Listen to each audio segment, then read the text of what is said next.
Dzień dobry Państwu, witam serdecznie w kolejnym odcinku muzycznego alfabetu.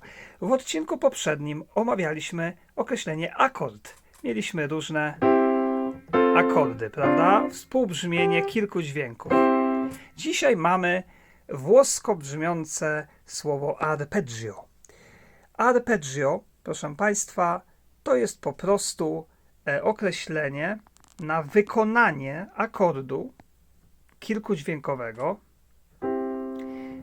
w którym dźwięki nie są wydobywane jednocześnie, a więc nie naciskam jednocześnie klawiszy, bo teraz Państwo widzicie, że każdy palec dokładnie w tym samym momencie naciska klawisze i nie słyszymy pojedynczych klawiszy, ale wszystkie trzy razem.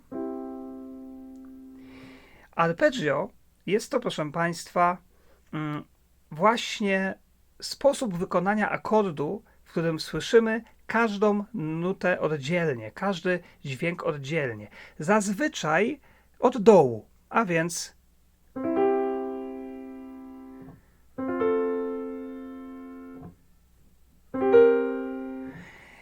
i stosuje się to dość często.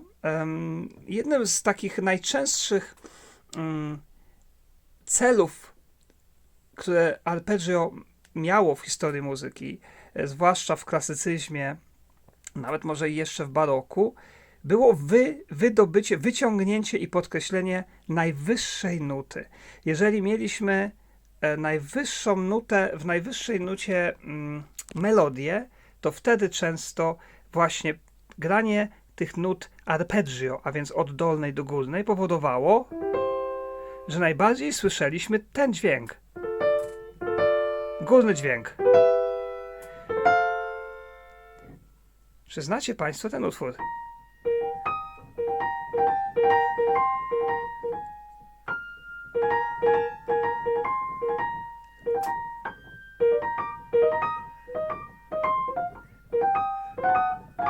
To jest etiuda Chopina S-dur, op. 10, numer 11, cała oparta właśnie na arpeggiach, a więc na akordach rozłożonych, złamanych. Możemy używać różnych słów.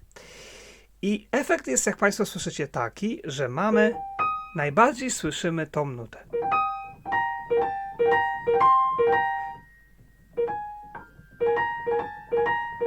Czyli właściwie co słyszymy?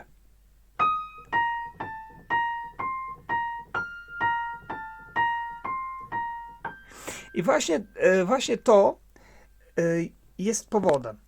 Arpeggia są powodem. Czasami oczywiście ma to również znaczenie, jeżeli kompozytor chce imitować na przykład właśnie dźwięk harfy na fortepianie, prawda? Jeżeli mamy rozłożone...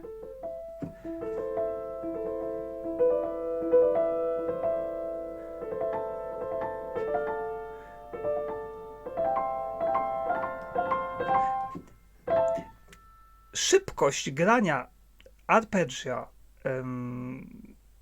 czyli tych nut od dołu do góry, jest właściwie dowolna. Oczywiście nie można je grać zbyt wolno, ale można je grać wolniej. Zależy od charakteru muzyki. Można je grać wolniej, można je grać troszkę szybciej, można grać jeszcze szybciej, można prawie jednocześnie grać, ale jednak zawsze musi to być złamane. W nutach znak arpeggio wygląda w ten sposób. To jest taka właśnie krzywa linia, dżdżownica, możemy to nazwać dżdżownicą, która jest narysowana zawsze przed akordem. Dziękuję serdecznie za uwagę i zapraszam na kolejne odcinki muzycznego alfabetu.